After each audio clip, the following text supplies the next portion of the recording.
नमस्कार, जनपक्ष में आपका स्वागत है। मैं हूं प्रियदर्शन। दोस्तों, आज बीजेपी के नए कार्यकारी अध्यक्ष नितिन नवीन का स्वागत करते हैं। हालांकि मुझे नवीन बोलने में दिक्कत होती है। मैं नवीन बोलने का आदी रहा शुरू से। ये अंग्रेजी अखबारों में उनका नाम शायद नवीन की तरह छप रहा है। हालांकि बिहार में व और ब के अंतर को भुला दिया जाता है और ये हिंदी का नहीं, भोजपुरी का या मगही भाषाओं का भी मामला है। जो स्थानीय भाषाएं हैं उसमें नवीन भी चलता है। तो खैर, नवीन हो या नवीन, वो बीजेपी के नवीन कार्यकारी अध्यक्ष हैं। और सबसे बड़ी बात है कि वो इतने युवा हैं कि देखकर हैरत होती है। वो उनके साथी लोग निश्चित तौर पे उनसे ईर्ष्या कर रहे होंगे। वो 1980 में पैदा हुए। समझिए, जिस साल बीजेपी पैदा हुई उसी साल वो भी पैदा हुए।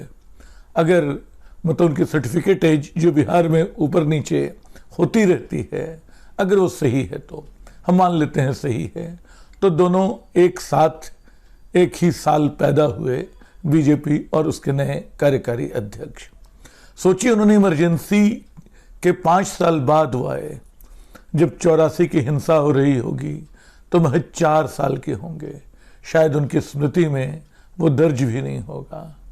जब 1992 में बाबरी मस्जिद गिरी तब 12 साल के रहे होंगे। 2002 के जो गुजरात के दंगे थे तब वो युवा 22 साल के रहे होंगे। और उसके कुछ पहले शायद 19-20 साल के रहे होंगे जब करगिल हुआ, जब एटमी धमाके भारत ने किए और जब कंधार जैसी घटनाएं हुई।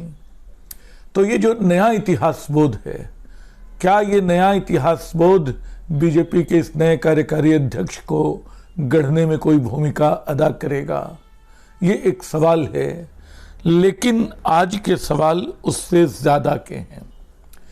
कार्यकारी अध्यक्ष के रूप में नितिन नवीन का स्वागत करते हुए ये पूछना तो होगा ही, और पूछा भी जा रहा है कि दुनिया की सबसे बड़ी राजनीतिक पार्टी होने का दावा करने वाली भारतीय जनता पार्टी ने इस अध्यक्ष का चुनाव कैसे किया?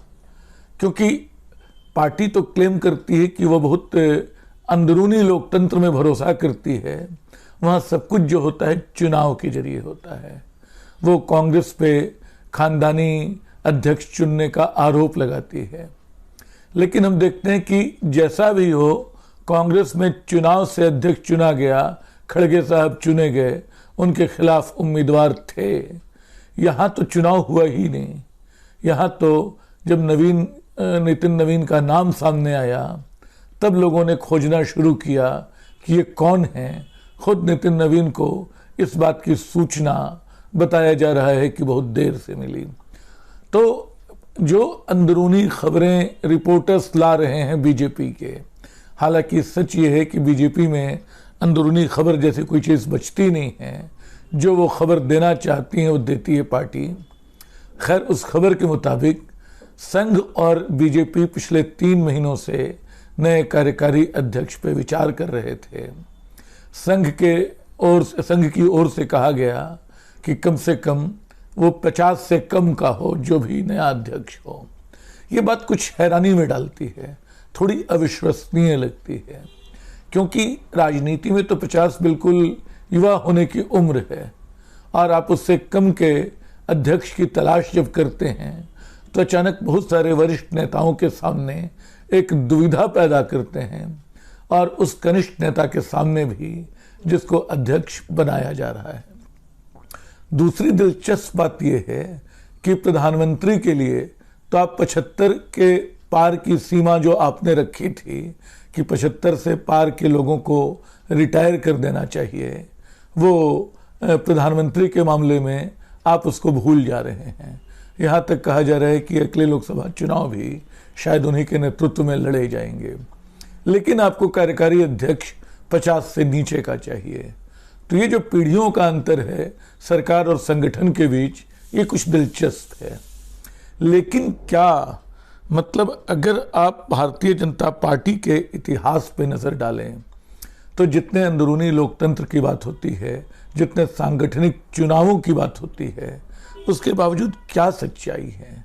सच्चाई ये है कि कुल मिला के 3-4 नेता लंबे समय से पार्टी को संचालित करते रहे हैं।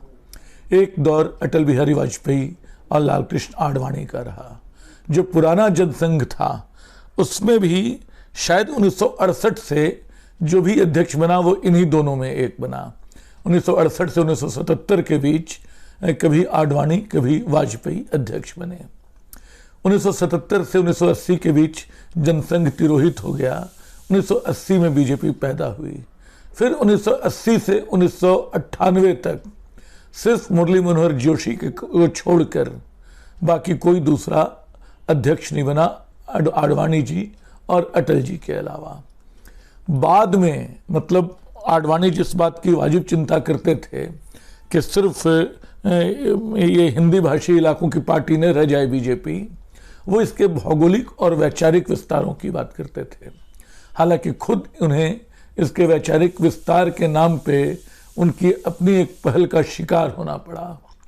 आप याद कर सकते हैं कि ये जो मुरली मनोहर जोशी का कार्यकाल खत्म होने के बाद एक दौर ऐसा आया था जब 5 बीजेपी के अध्यक्ष अपना कार्यकाल पूरा तक नहीं कर पाए थे। आपको याद होगा कुशाभाऊ ठाकरे थे, जन कृष्णमूर्ति थे, कुछ का सेहत से वास्ता था, कुछ का संघ और बीजेपी के टकराव से। कहा जाता है कि वाजपेयी जी संघ के हस्तक्षेप को इस हद तक स्वीकार करने को तैयार नहीं थे एक दौर में। और बंगारू लक्ष्मण हम सब जानते हैं, बीजेपी के ऐसे अध्यक्ष निकले जो रक्षा सौदों के लिए रुपए लेते और डॉलर मांगते, कैमरे पे पकड़े गए, उनको इस्तीफा देना पड़ा था।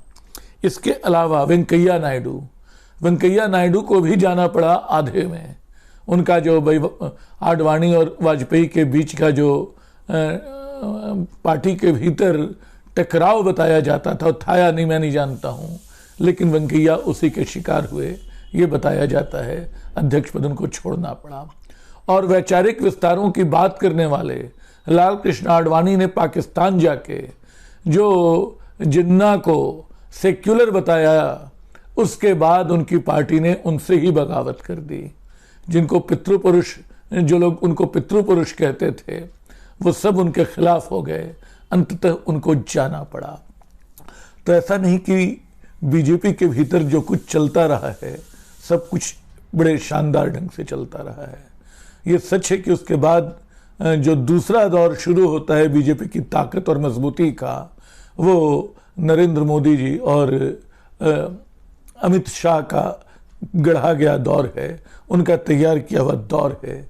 लेकिन क्या इन दौर में वो पार्टी को बिल्कुल अपनी जेबी संस्था की तरह लेके चल रहे हैं? क्या बीजेपी के भीतर कोई फैसला इन दोनों नेताओं के बिना हो सकता है? और क्या ये हमेशा बीजेपी में होता रहा है कि कार्यकर्ताओं के नाम पे उन नेताओं को किनारे किया जाता रहा जिनका एक कद बनता दिखा? क्योंकि आप याद करना चाहें, पहले से चला रहा है। अंदरूनी टकरावों में जो बीजेपी का सबसे बड़ा नेता गया, उसका नाम गोविंदाचार्य था। गोविंदाचार्य जिन्होंने मंडल और कमंडल के बीच की राजनीति में सोशल इंजीनियरिंग की बात की।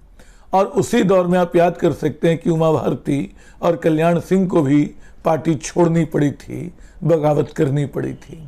तो ये अंदरूनी बगावत का सिलसिला आगे भी जाता है दूसरे, लेकिन मैं सिर्फ कुछ बड़े नेताओं की याद दिलाना चाहता हूँ। इन वर्षों में बगावत नहीं हुई, लेकिन कई नेता जो लगता था कि उनकी एक हैसियत बन रही है, अचानक किनारे कर दिए गए। प्रकाश जावड़ेकर मंत्रालय से हटा दिए गए। रविशंकर प्रसाद जो बिहार में इतनी बड़ी हैसियत वाले नेता रहे कि शायद नितिन नवीन उनके पास आते जाते होंगे, वो जो हैं वो किनारे कर दिए गए। वेंकैया नायडू को उपराष्ट्रपति बना के छुट्टी पाली गई उनसे। शिवराज सिंह चौहान मध्य प्रदेश के मुख्यमंत्री थे, कहा गया कि उनको शायद संगठन में एक बड़ी अहमियत वाला पद मिलेगा, अध्यक्ष बनाया जाएगा, वो भी नहीं हुआ। आप जो देखें कि राज्यों के जो मुख्यमंत्री चुने गए, वो जैसे जादूगर के झोले से कोई कबूतर निकाला जाता है, कुछ इस तरह चुने गए ऐसे नाम जिनको हम जानते नहीं थे, ऐसे नाम जिनके बारे में किसी ने सोचा नहीं था, खुद उन लोगों ने भी नहीं सोचा था कि वो मुख्यमंत्री बनेंगे, चाहे डॉक्टर मोहन यादव हों, चाहे भजन लाल शर्मा हों, या हरियाणा में उसके कुछ पहले मनोहर लाल खट्टर हों, या छत्तीसगढ़ के मुख्यमंत्री हों। तो बीजेपी धीरे धीरे संगठन चुनाव की अनदेखी करती हुई, पार्टी के दूसरे नेताओं की अनदेखी करती हुई, क्या सिर्फ अमित शाह और नरेंद्र मोदी द्वारा चलाई जा रही एक बड़ी पार्टी में तब्दील होकर रह गई है? क्या नरेंद्र मोदी जी का जादू जो चलाया जाता है वही चलता रहेगा, या दूसरे नेताओं को जगह मिलेगी? अभी दिलचस्प ये है कि नितिन नवीन राजनीति के, बीजेपी के अपने मानकों के किसी भी पैमाने पे वो अध्यक्ष पद के लिए खरे उतरते दिखाई नहीं पड़ते हैं। यानी वो जिस वर्ग से आते हैं उस वर्ग की कोई राजनीतिक साख, कोई बड़ी राजनीतिक शक्ति नहीं है। अगड़ों में कायस्थ बहुत पीछे माने जाते हैं संख्या बल से। इसी तरह बिहार में भी तुरंत चुनाव हुए हैं, 5 साल बाद होने हैं। अगले जो चुनाव होने हैं, जो बड़े किले हैं, वो बंगाल और यूपी जैसे राज्यों के हैं, जहां योगी जैसे कद्दावर नेता यूपी में मौजूद हैं। बंगाल में एक बड़ी चुनौती है। तो ये सारी स्थितियां हैं। तो क्या नितिन नवीन को किस लिए चुना गया? मैं फिर उन्हें शुभकामनाएं देना चाहता हूं, लेकिन क्या वो सिर्फ एक जेबी कार्यकारी अध्यक्ष होंगे? और अगर नहीं होंगे, वो अपनी एक हैसियत बनाना दिखाना चाहेंगे, तो क्या उनको अपने ही दल के बड़े नेताओं की चुनौती का सामना नहीं करना पड़ेगा? क्या उनको किसी तरह के अंदरूनी दबाव से गुजरना नहीं पड़ेगा? क्या बीजेपी अध्यक्ष का जो कार्यकारी अध्यक्ष ही सही, क्या दुनिया की सबसे बड़ी पार्टी का कोई जाना पहचाना चेहरा नहीं होना चाहिए? ठीक है कि वो हो जाएंगे आने वाले दिनों में। कल ही से 2 दिन पहले जब वो दिल्ली आए और उनका स्वागत जिस तरह हुआ, जिस तरह उनके बारे में उनको लिखा कहा गया उनके बारे में, वो बताता है कि धीरे धीरे उनका कद बड़ा करने की कोशिश हुई। अपनी इस दुविधा को, अपने इस खेल को बीजेपी तरह तरह से छुपाने की कोशिश कर रही है। कभी इसे कार्यकर्ता का सम्मान बता रही है, कभी याद दिला रही कि कांग्रेस की खानदानी राजनीति के मुकाबले उनके यहाँ संगठन की राजनीति चलती है। लेकिन सच्चाई ये है कि न ये संगठन की राजनीति है, न अंदरूनी लोकतंत्र की राजनीति है, न कार्यकर्ता का ही पूरा सम्मान है। क्योंकि कार्यकर्ता को आपने उठा के ऐसी जगह बिठा दिया है जहां उसके लिए चुनौतियों के कांटे ही कांटे हैं, और वो कांटे बाहर से कम अपने भीतर से ज्यादा हैं, जो आने वाले दिनों में बीजेपी के लिए मुश्किल पैदा कर सकते हैं। न करें, मैं भी यही कामना करूंगा। आखिर बीजेपी एक राजनीतिक दल है। भारत में वो कम से कम अब तीसरा दौर होने जा रहा है जब वो केंद्र की सरकार चला रही है। प्रधानमंत्री मोदी जो हैं बहुत लोकप्रिय हैं। इन सबके बावजूद क्या कोई चीज है जो प्रशंसा और गुणगान के इस माहौल में बीजेपी को उसकी अंदरूनी और वास्तविक समीक्षा करने से रोक रही है?